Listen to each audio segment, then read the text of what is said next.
Ladies and gentlemen, welcome to Oxymoron Gaming. We're going to talk about some Division 2 stuff right now. First of all, I want to state all of the information I've got was from State of the Game, and I'm currently using the Reddit thread that was put up by JokerUnique and is put up every week by JokerUnique as a synopsis basically of what happened in State of the Game. I'm going to make this as quick and painless as possible. We're going to go real quick. We're going to move. And so, let's start off with the big news. The raid has been delayed. So, the raid's been delayed until next month, maybe. So, what they want to do is they want to actually get all the fixes into the game. There's a few problems with the game right now. We've all noticed the T-posing. Let's pretend that we haven't. And just move forward. So, ultimately, this is actually a good thing. What's going to happen is we're going to get a lot of fixes before they put a really big update in, like the raid, where there's probably going to be more problems. I know we're all eager and anticipating the raid, but don't worry, guys. It'll be here and it'll be awesome. So, other than that, what are we going to happen? So the PTS is also here. That's going to be more relevant in a second. We'll go back to that once that's ready. So, things that are happening on the PTS. So we've got normalization changes happening. So all of you gear score and equipment and everything on a normalized setting will now go to gear score 500. What that means is rather than being a middle of the round sort of way of doing it, they've gone to the top score, so everything will be 500. This includes all your gear score and skill mods, etc. It will still be working. If they worked normally, they should work in normalized. There's no reason why they shouldn't. Keep an eye on it. If there's a problem, let them know. Other than that, let's go to global PvP modifiers. So PvP is getting a damage reduction from 70% to 40%, so it's going to bring the time to kill down to make encounters more engaging, to make them a bit longer and make it a bit less the first guy to shoot wins. We know there are a lot of broken builds out there right now, and I say broken, I mean overpowered, but we're still finding our feet with this game. So other than the SMG build, the one-shot sniper build, and a few other little builds that are going around right now, don't worry people, there'll be more builds to come. There's going to be diversity in the ranks, don't worry. Other than that, right, we got occupied dark zone modifiers. So the occupied dark zone is going to be a little bit different. So what they're actually going to do is they're going to keep the time to kill lower. There's not much really. They're just going to make it so that they can fine-tune the occupied dark zone and the normalized dark zone separately so that they can feel a bit better.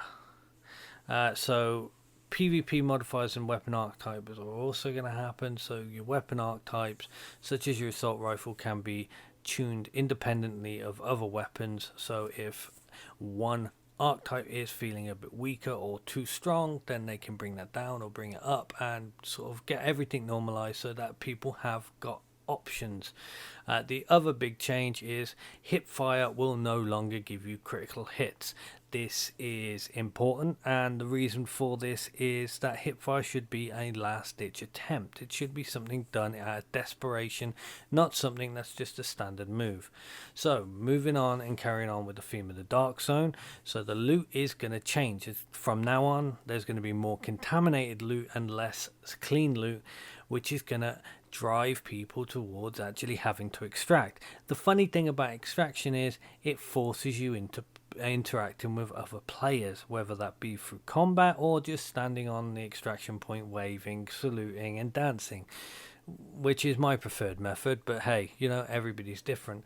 Landmarks are also getting a cooldown, so it's going to take longer for landmarks to come back up. Not majorly long, like a minute, because at the minute what you can do is you can go into a landmark, finish the landmark, clear the landmark, get your gear, and once you've got your gear, you can then, you know, go through your gear in your bag, and before you know it, you're being shot at and being brought out of your inventory and you're fighting against the landmark again.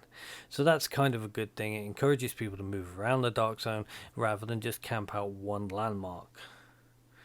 Other than that, the rogue loops getting a change, so there will be no rogue cooldown when you die, so they're getting rid of the skill for that, and basically you're going to get a skill that means you're going to lose less XP when you die as a rogue agent. That's kind of cool if you want to be a rogue agent. On top of that, obviously it's going to be more contaminated loot, so to balance that out, your pouch, it will go up from 6 items to 10 items. Now I know what you're thinking, you need perks for that. Yes you do, but if you know, we're all here. I barely played the Dark Zone and I'm like level 46 already. I've played it for like 2 days, so it's fine.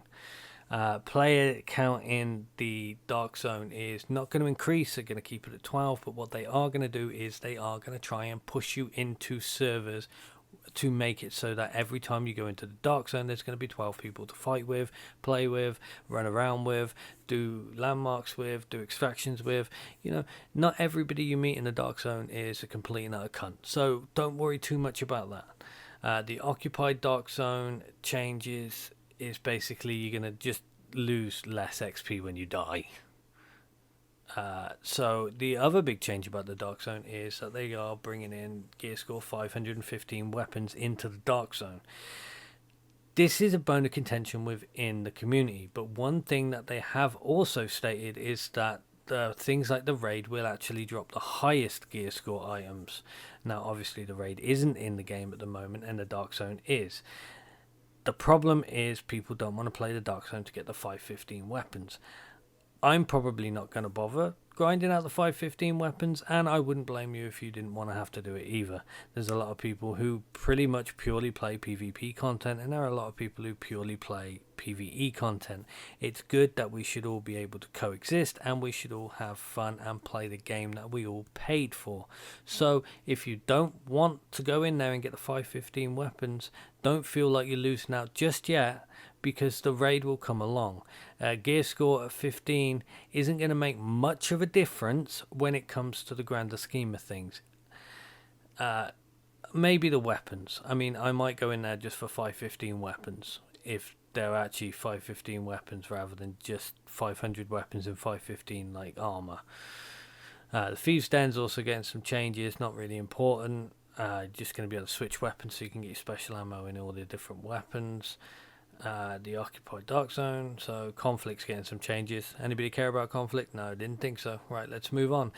So exotics getting a buff around the board, pretty much. Not necessarily just pure DPS. They don't want every exotic to be a pure DPS weapon. What they're actually trying to do is they're trying to make it so exotics feel unique and fun to play with, but they also, I think, are missing the point a little bit, because if you have to have only one exotic, I'm going to pick the one that's either got the best holstered perk or does the best amount of damage.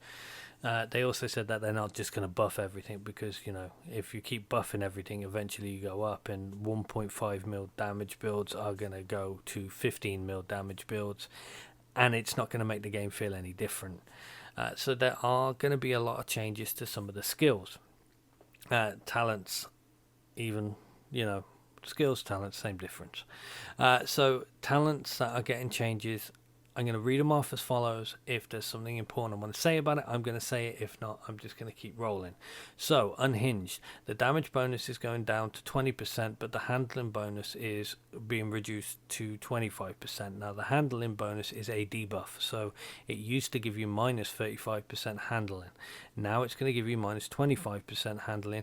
That 10% handling bonus is massive. Basically, that's a buff on that, I think, because you might be doing 5% less damage, but you are going to be hitting a lot more. Strained is increasing its requirement to 10% missing armor of the original 5. That's neither here nor there. I don't use it. It's not a skill that I've really got on any of my builds. I know some of you will have. That's cool. Don't worry about it. We'll see how it goes. Frenzy. So Frenzy's getting it's being changed in a couple of ways, because it's one of those skills that has a PvE and a PvP version of it. So reloading from empty will grant you 20% weapon damage and 15% rate of fire for 3 seconds, effectively breaking Frenzy, because it was 25% for 35% rate of fire for over 7 seconds, which meant that you could use an RPK 74 and you could completely empty the magazine in those 7 seconds and everything was cushy. Now, not so much. You're only going to get a third of a magazine off, and I just don't see people wanting to use this.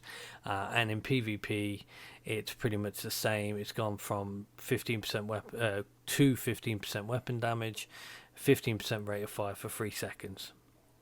It's kind of a redundant skill. Preservation, killing an enemy repairs now 10% of armor over 5 seconds, and headshots improved the repair to 20%. That's really good. That's a buff. It's going to require 7 defense attributes, but it's still a fairly decent skill. Spike, headshot kills grant 35% skill damage for 20 seconds instead of 25% skill damage for 10 seconds, which still make it a completely useless arbitrary skill. Reformation, headshot kills increase repair and healing by 15% for 20 seconds. It used to be 25 for 25 seconds. I don't know anybody who uses this, and I honestly don't think anybody will. This is one that's going to really upset people. This is Safeguard, so they're reducing the healing bonus to 50% and the duration to 5 seconds rather than 7 seconds, so you're losing 25% bonus healing and you're losing 2 seconds, and it's going to less than 4 offensive attributes. So it's going to mean that some offensive talents you won't be able to use with Safeguard, so it's going to be a pick your poison sort of situation. It's still a useful skill, but I doubt it's going to be the go-to. Clutch, increase health gained per hit to 20% from 15% and reduce the armor to 1% from 2%. It's still a good skill. It's relatively decent. You're going to be getting enough crits anyway because you'd usually use clutch on an SMG build, so that's actually fairly run-of-the-mill. Surgical is getting a reduced hit chance bonus from 8% to 5%. That goes in line with everything they want to do because your gear score attributes are going to start rolling less crit chance, crit bonus as well, because I think they're trying to get away from the crit builds. I don't know why. PvP possibly. But that's them. Spotter, increased weapon damage to pulse targets to 20% rather than 10%, so it's still a skill that people aren't going to bother using. Kneecap, shooting an enemy in the legs, has a 15% chance to apply bleed, so another skill that people just aren't probably going to use. Entrench, headshots from cover repair armor is increased from 5% to 10%. That's fairly decent if you're running a rifle build. It's going to keep you alive. Patience, after being in cover for 5 seconds, armor will recover by 5% for every 1 second, requires 9 defensive attributes.